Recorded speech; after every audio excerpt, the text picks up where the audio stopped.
Yehezkiel 10. Kemuliaan Tuhan meninggalkan bait suci. Lalu aku melihat sungguh di atas cakrawala yang di atas kepala kerub tampak di atas mereka sesuatu yang menyerupai tahta yang seperti permata lazurit kelihatannya. Maka ia berkata kepada orang yang berpakaian lenan itu, masuklah ke bawah kerub dari antara roda-rodanya dan penuhilah rangkup tanganmu dengan bara api dari tengah-tengah kerub itu dan hamburkan ke atas kota itu. Lalu aku melihat dia masuk. Kerub-kerub itu berdiri di sebelah selatan bait suci. Waktu orang itu masuk, ke tengah-tengah roda-rodanya dan segumpal awan memenuhi pelataran dalam. Pada itu kemuliaan Tuhan naik dari atas kerub dan pergi ke atas ambang pintu bait suci. Dan bait suci itu dipenuhi oleh awan itu dan pelatarannya penuh dengan sinar kemuliaan Tuhan. Suara sayap kerub itu terdengar sampai pelataran luar seperti suara Allah yang Maha Kuasa kalau ia berfirman. Ia memerintahkan kepada orang yang berpakaian lenan itu, ambillah api dari tengah-tengah roda-rodanya.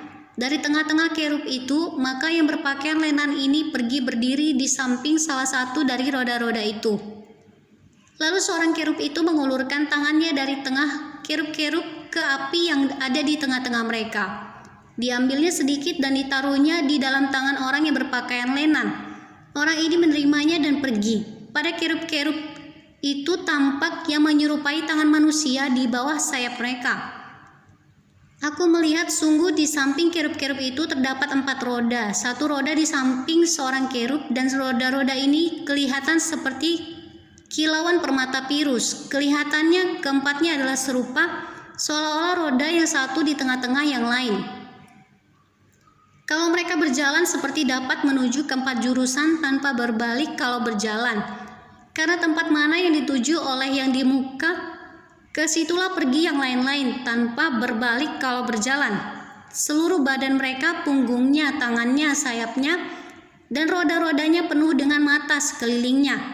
Ya, roda-roda mereka berempat juga.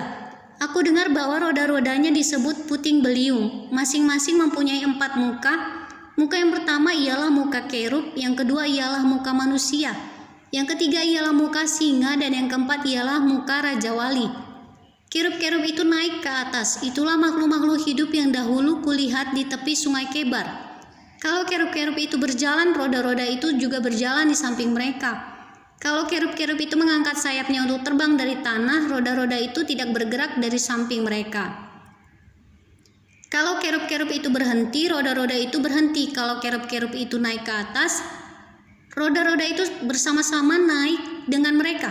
Sebab roh makhluk-makhluk hidup itu ialah di dalam roda-roda itu. Lalu kemuliaan Tuhan pergi dari ambang pintu bait suci dan hinggap di atas kerub-kerub. Dan kerub-kerub itu mengangkat sayap mereka, dan waktu mereka pergi aku lihat, mereka naik dari tanah dan roda-rodanya bersama-sama dengan mereka. Lalu mereka berhenti dekat pintu gerbang rumah Tuhan yang di sebelah timur, sedang kemuliaan Allah Israel berada di atas mereka. Itulah makhluk-makhluk hidup yang dahulu kulihat di bawah Allah Israel di tepi sungai Kebar. Dan aku mengerti bahwa mereka adalah kerub-kerub. Masing-masing mempunyai 4 muka, dan bagi masing-masing ada 4 sayap, dan di bawah sayap mereka ada yang berbentuk tangan manusia. Kelihatannya muka mereka adalah serupa dengan muka yang kulihat di tepi sungai Kebar. Masing-masing berjalan lurus ke mukanya.